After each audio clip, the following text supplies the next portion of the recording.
Trump India மேல 26% tariff போட்டிருக்காரு. Auto, pharma, IT, gems and jewellery industries எல்லாம் impact ஆயிருக்கு. ஸ்டாக்ஸ் ஆல்ரெடி டவுன் ஆயிருக்கு. இப்போ என்ன பண்றது? மார்க்கெட்ல ஷார்ட் டேர்ம் வாலட்டாலிட்டி இருக்கும், but long term investors panic ஆக வேண்டாம். இந்தியா இப்போ ட்ரேட் டீல் நெகோஷியேட் பண்ண யோசிச்சுட்டு இருக்காங்க. பட் இதனால நம்ம போர்ட்ஃபோலியோல என்ன ஆகும்? நான் ஏன் இவ்வளோ யோசிச்சுட்டு இருக்கேன்? ஏஎம்ஐவை காண்டாக்ட் பண்ணா எனக்கான ஆன்சர்ஸ் எனக்கு ஆட்டோமேட்டிக்காக கிடைக்க போகுது. உங்களுக்கும் மார்க்கெட் பத்தி நிறைய கேள்விகள், சந்தேகங்கள் இருந்ததுன்னா கீழே இருக்கிற இந்த லிங்கை கிளிக் பண்ணி ஏஎம்ஐவை காண்டாக்ட் பண்ணுங்க. ஃபினான்ஷியல் எக்ஸ்பர்ட் உங்களுக்கு ஹெல்ப் பண்ணுவாங்க.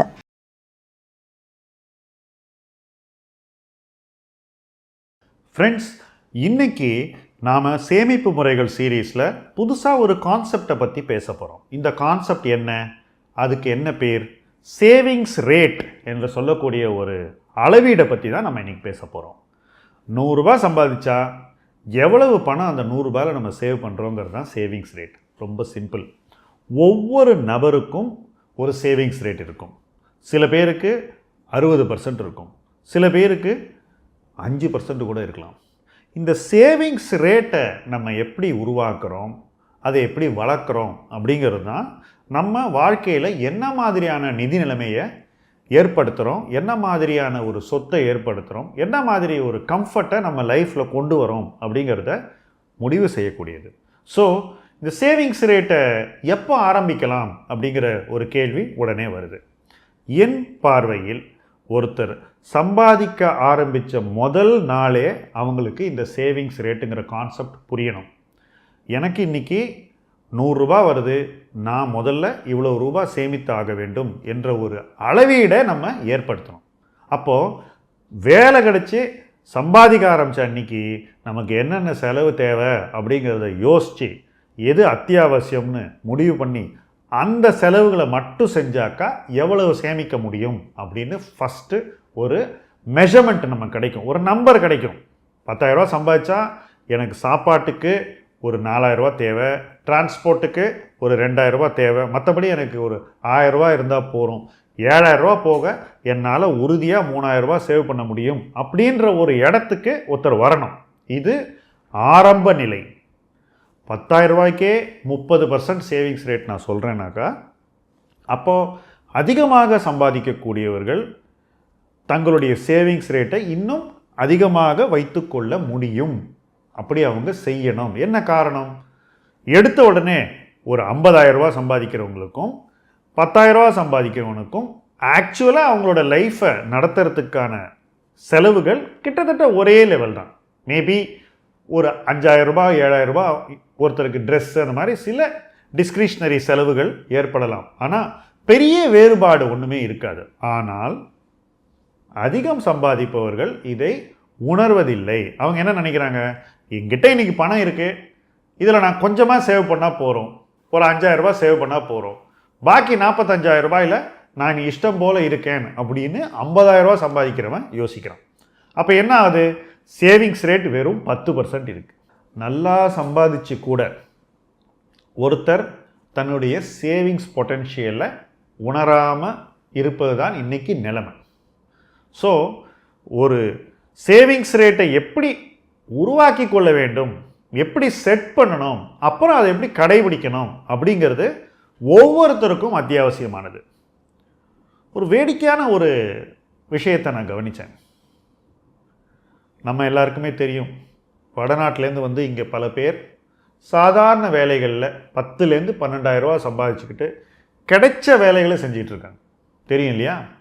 அவங்களுக்கு அந்த வேலையை கொடுத்தவங்க அவங்க உணவுக்கு தேவையான பொருட்களை மட்டும் வாங்கி கொடுப்பாங்க, தங்கிறதுக்கு இடம் கொடுத்துருவாங்க.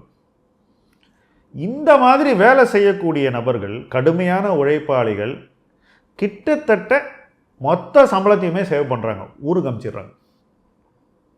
ஆச்சரியமா இல்லை?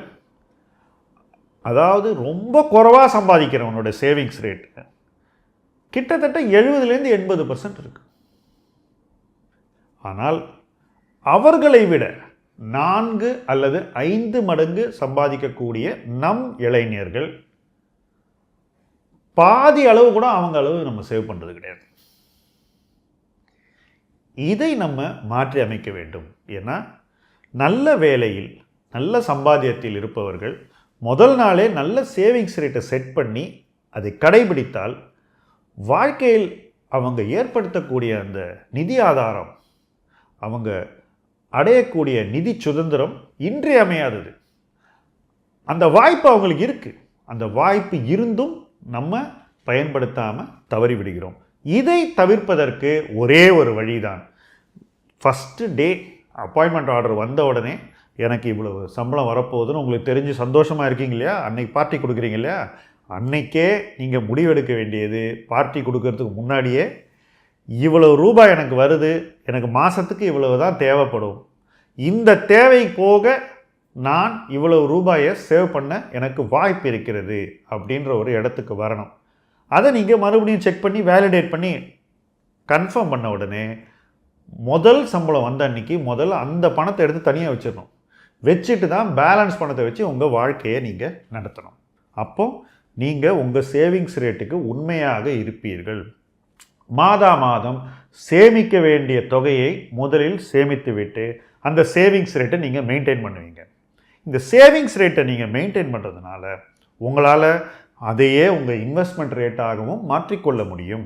அப்போ நீங்கள் அதே வேகத்தில் தொடர்ந்து முதலீடு செஞ்சு அந்த பணத்தை நீங்கள் வளர்க்கக்கூடிய ஒரு கலாச்சாரத்துக்கு வருவீர்கள்.